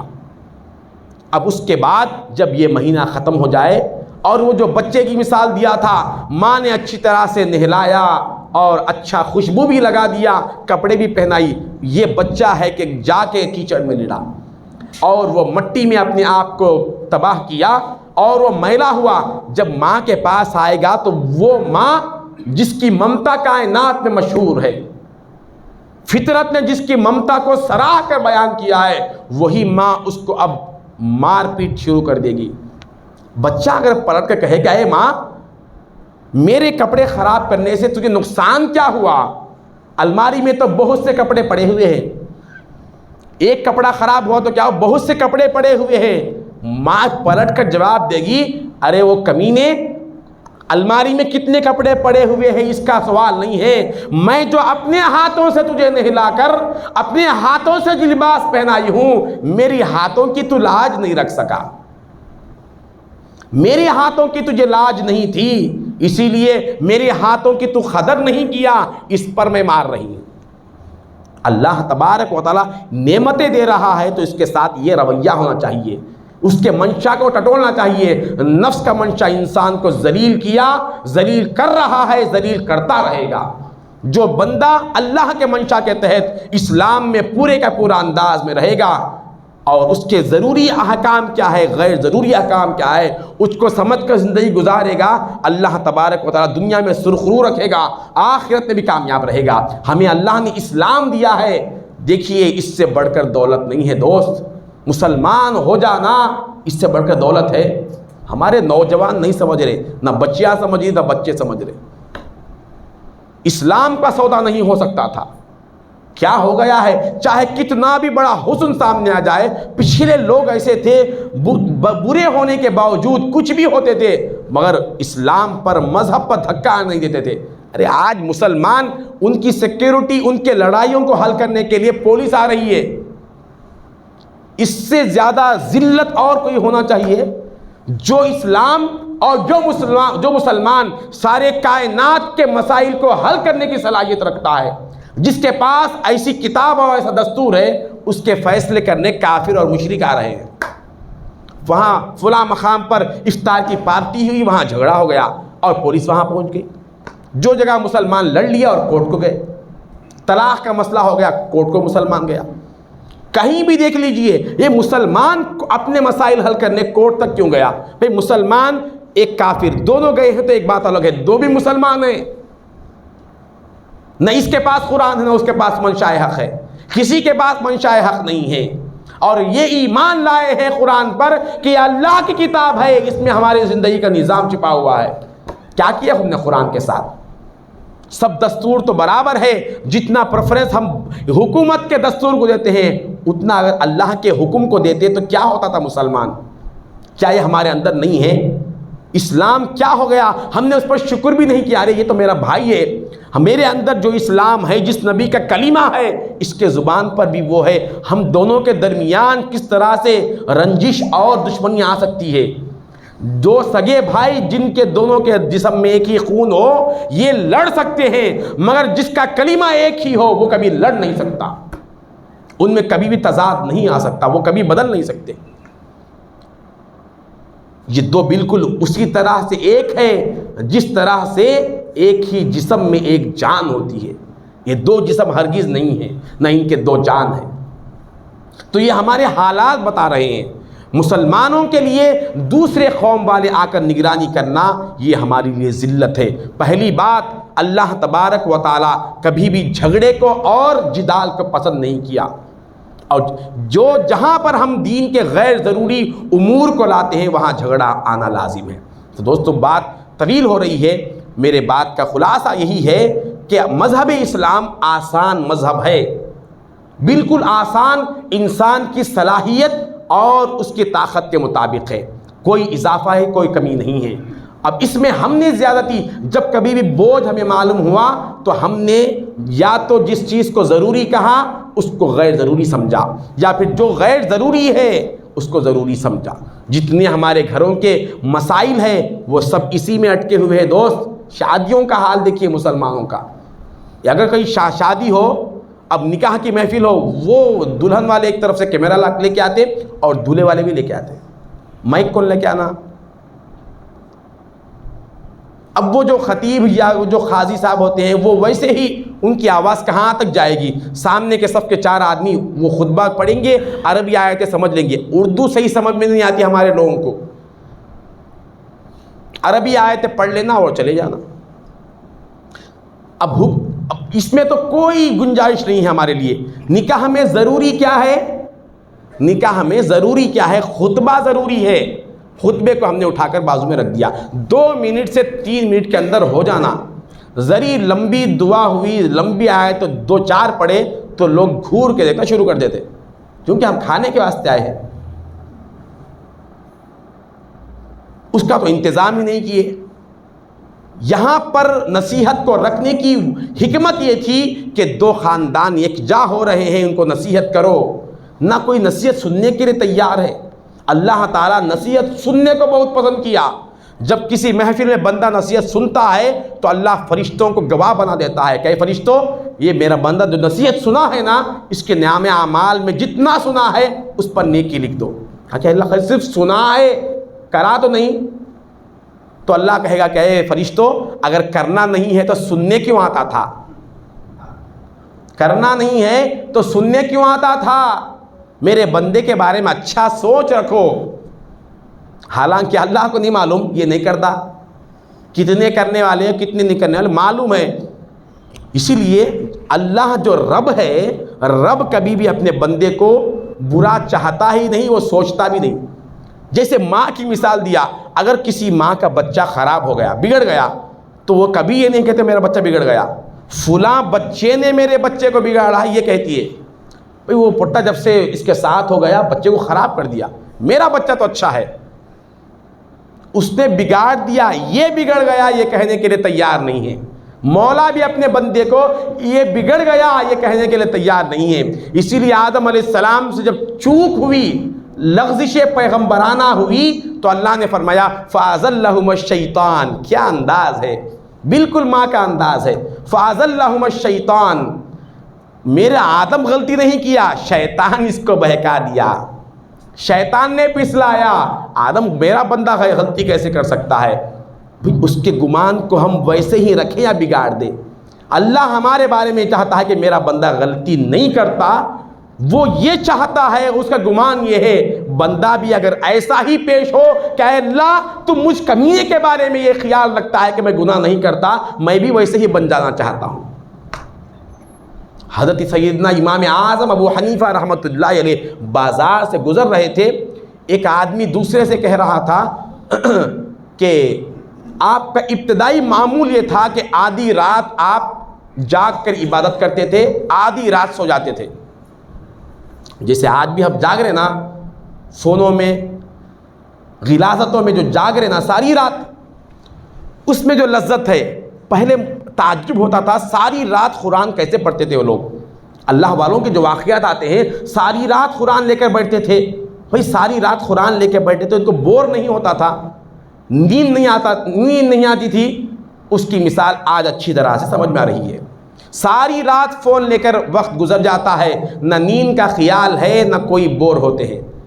ایک معمولی سے غلط چیز میں، فحاشی میں یہ لذت ہے تو اللہ کے کلام میں لذت نہیں ہوگی؟